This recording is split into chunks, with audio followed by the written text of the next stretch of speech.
Hello friends, अगर आपके पास भी है इस तरह की पुरानी साड़ी तो इससे आप सुंदर सा गाउन बना सकते हो मेरी तरह। मेरे पास नेट की साड़ी है, आपके पास जो भी साड़ी हो आप उससे बना सकते हो। तो इस तरह से हमें 2 अस्तर लेने हैं जिससे हम चोली निकालेंगे। हमने आधे आधे मीटर के 2 अस्तर लिए हैं जिसमें हम कप्स लगाने वाले हैं, और हमने 2.5 मीटर लिया है जिसमें हम नीचे का घेर निकालेंगे। तो सबसे पहले हम नाप लेंगे। मेरे जो गाउन की लेंथ है 46 इंच और चेस्ट है 28 इंच।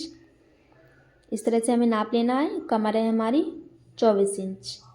तो हमारे 3 नाप हैं लेंथ और फिटिंग के हो गए हैं। आस्तीन ने आप अपने हिसाब से रख सकते हो। तो इस तरह से सबसे पहले हम चोली निकालेंगे। चोली जो हमारी है तैयार है 13 इंच और हमने 14 इंच की ली है। 1 इंच हमारा सिलाई में दबेगा। अब हम शोल्डर निकाल लेंगे। इस तरह से हमें शोल्डर लेना है। हमने पूरा शोल्डर लिया जितना नापा, क्योंकि हम छोटा गला बना रहे हैं। अगर हम बड़ा गला बनाते तो 1 इंच कम कर देते। इस तरह से हम आर्म होल लेंगे 6 इंच के। अगर आपकी चेस्ट 28 से 30 तक है तो आप 6 इंच लें, और 30 से 32 है तो आप 6.5 इंच लें। इस तरह से हमने जितना ऊपर लिया उतना ही नीचे लिया और सीधी लाइन खींच ली। फ्रंट वाले पार्ट में हम आर्म होल में गुलाई देते हैं। तो गुलाई किस तरह से देते हैं, जितना भी हमारा शोल्डर है उसका हम आधा कर लेंगे। इस तरह से हमें सेंटर निकाल लेना है और आधा इंच गले की तरफ टिक कर लेना है। आधे इंच टिक को मिलाते हुए इस तरह से लाइन खींच लेनी है। हमें गले की तरफ डाउन करना होता है आधा इंच। इस तरह से हम सीधी लाइन खींच लेंगे। अब हम चेस्ट का टिक लगाएंगे। तो जितनी भी चेस्ट है उसका हम चौथा भाग लें और इस तरह से टिक कर लें। जितनी भी चेस्ट है उसका हमें चौथा भाग लेना है, और इस तरह से जैसे हमारी 28 है तो हमने 7 इंच पे टिक किया। 7 चौक 28। 1 इंच की लूजिंग दी क्योंकि हम बोटने गला बना रहे हैं। और हम कमर देखेंगे। कमर भी हमारी जितनी भी है उसका हम चौथा भाग लें। इस तरह से हमारी है 24। तो हम 6 इंच लेंगे। इस तरह से 6 चौक 24 हमने 6 इंच पे टिक कर लिया। अब इसमें हम प्लेट डालेंगे 1.5 इंच की। इस तरह से हमने 1.5 इंच पे टिक किया है जो हम प्लेट डालने वाले हैं, और जो हमारा फिटिंग वाला टिक है उसको हम इससे मिला लेंगे। अब हम देखेंगे कि हमें कप्स लगाने हैं। तो कप्स हम किस तरह से लगाएंगे, जब हमारी चेस्ट हो 28 से 30 तो गले की तरफ से हम 3 इंच लेंगे और टिक कर लेंगे। गले की तरफ से हमें 3 इंच लेना है, टिक कर लेना है। इस तरह से ऊपर से लेंगे हम 9 इंच 28 से 30 तक साइज में। यहाँ से हमने 3 इंच लिया है। अगर हमारी 32 से और 34 35 है तो हम 10 इंच लेंगे ऊपर से और 3 इंच लेंगे गले की तरफ से। यहाँ से हमें 2 पॉइंट कम कर देने हैं। यहाँ से हमने 3 इंच लिया है और टिक कर लिया। हमें यहाँ से मिला देना है इस तरह से। अब हमने जो प्लेट के लिए छोड़ा था 1.5 इंच, वो हम प्लेट डालेंगे। इस तरह से हम मिला लेंगे इसको। इस तरह से हमें मिला लेना है। अगर आप प्रिंसेस कट लुक देना चाहते हो तो इस तरह से यहाँ से 1 इंच लेना है। इस तरह से 1 इंच देख लेना है। जहाँ पे हमारा 1 इंच है वहाँ पे इस तरह से हम टिक करेंगे। टिक करने के बाद हम इसको इसमें मिला देंगे। हम इसमें प्रिंसेस कट लुक नहीं देंगे। इस तरह से मिला देना है। हम प्रिंसेस कट नहीं बनाने वाले हैं, सिर्फ हमने टिक लगा के दिखाया है आपको। इस तरह से आप अगर बनाना चाहो तो बना सकते हो। अब हम आर्म होल में गुलाई देंगे। इस तरह से हम यहाँ से 2 इंच लेंगे और इधर से 2 इंच लेंगे, इसको मिला देंगे। इस तरह से हमें आर्म होल में गुलाई देनी है। हमने मार्जिन ले लिया है। यहाँ से हमें गला बनाना है। तो गला हमारा छोटा बन रहा है बोट नेक, उसी हिसाब से हम जो गले का ब्रॉड लेंगे। 3 इंच हमने ऊपर से लिया है, 5.5 हमने नीचे से लिया है। इस तरह से हमें ले लेना है। हम गला इस पे नहीं बनाएंगे, हम सिर्फ टिक लगा के दिखा रहे हैं आपको।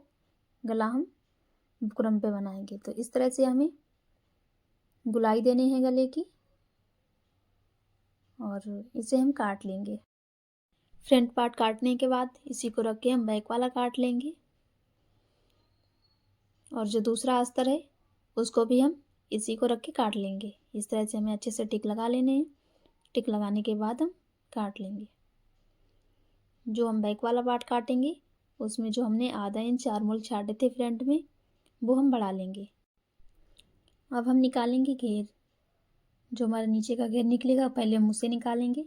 इस तरह से कपड़े को हमें डबल करके बिछाना है और इस तरह से हम ट्रायंगल शेप में बिछा लेंगे। जिस तरह से हम अम्ब्रेला कट फ्रॉक काटते हैं सेम उसी तरह से हमें बिछाना है। अच्छे से सेट करके हम कपड़े को बिछा लेंगे। यहाँ से हम लगाएंगे टिक कमर का।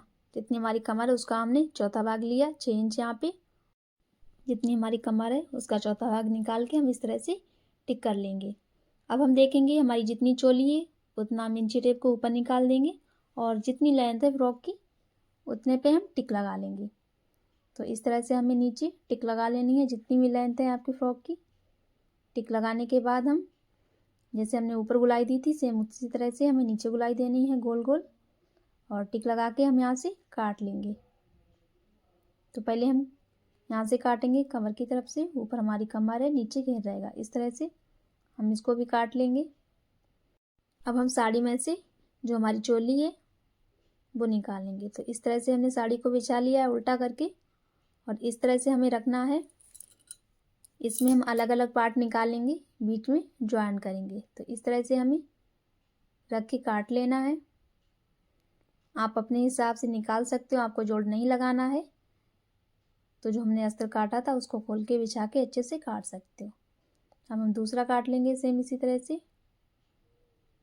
काटने के बाद हम जो हमारा कपड़ा बचा इसमें से हम बैक निकाल लेंगे। तो बैक भी हम अलग अलग पार्ट ले रहे हैं क्योंकि हम पीछे जिप लगाएंगे और हमें लेना ही है जो हमारा पर्पल कलर है उसी को हम लेंगे इस तरह से। तो हमने फ्रंट वाले दोनों पार्ट निकाल लिए हैं इस तरह से। अब हमारा जो कपड़ा बचा है इसमें से हम आस्तीनें निकालेंगे। आस्तीन निकालने के बाद जितना भी कपड़ा बचा है हमारा उस सब में से हम घेर निकालेंगे। तो इस तरह से हमें कपड़े को फोल्ड कर लेना है। कई एक बार मैंने फोल्ड कर लिया है। जितना हमारा फोल्ड होगा जितनी बार उतनी ही कली निकलेंगी। तो अच्छे से हमें सेट करके कपड़े को इस तरह से बिछा लेना है। तो पहले हम एक पेपर पे कटिंग कर लेंगे। जितनी कमर है उस हिसाब से हमें ऊपर कलियां निकालनी होती हैं। तो हमने एक पेपर पे कटिंग कर ली थी। जितनी हमारी कमर थी उसी हिसाब से हमने ऊपर से कटिंग की है। इस तरह से इसको रख के हम काट लेंगे। काटने के बाद यहाँ से हमें जोड़ लगाना है। खुलने के बाद कलियाँ हमारी इस तरह से निकलेंगी। इसको हम सिल लेंगे। अब हम देखेंगे हमारा जो बैक वाला पार्ट है बिल्कुल तैयार हो चुका है। हमने इसमें जिप लगाई है इस तरह से आप देख सकते हो। इसी तरह से हमें सिल लेना है। और हमने जो फ्रंट वाला पार्ट है उसमें हमने पैड लगाए हैं। आप देख सकते हो पैड लगा के जो हमारा गाउन बनता है उसकी फिटिंग बहुत ही अच्छी बनती है। गाउन में और ब्लाउज में हम पैड किस तरह से अटैच करते हैं इसकी वीडियो हमने पहले ही बना के अपलोड कर दी। आप वो देख सकते हो, वहाँ से सीख सकते हो ब्लाउज में और जो हमारा गाउन है उसमें हम पैड किस तरह से लगाएं और किस साइज में हमें कितने इंच के लगाने हैं। तो हमने कलियाँ भी सिल ली हैं। इस तरह से हमें जो हमारी जो कलियाँ निकली थी उसको हमें सिल लेना है। आप देख सकते हो जितनी भी कली थी उनको हमने अच्छे से सिल लिया है। इस तरह से ही सिलना है। और जो हमारा अस्तर है अंदर वाला उसको हम इस तरह से रखेंगे और इसको इसके साथ अटैच कर लेंगे। इस तरह से हमें रखना है। रखने के बाद हम इस पर सिलाई लगा लेंगे यहाँ से।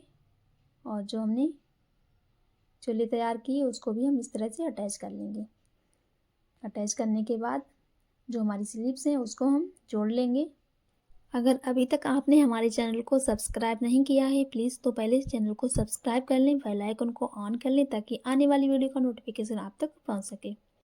अब हम देखेंगे गाउन का फाइनल लुक। तो बनने के बाद कुछ इस तरह से दिखेगा हमारा साड़ी का गाउन। कैसा लगा आपको कमेंट करके ज़रूर बताना। आपके पास भी है पुरानी साड़ी तो आप सीख सकते हो इस तरह से गाउन बनाना। पुरानी साड़ी से ही हमने तैयार किया है सुंदर सा गाउन। इसका लुक आप देख सकते हो।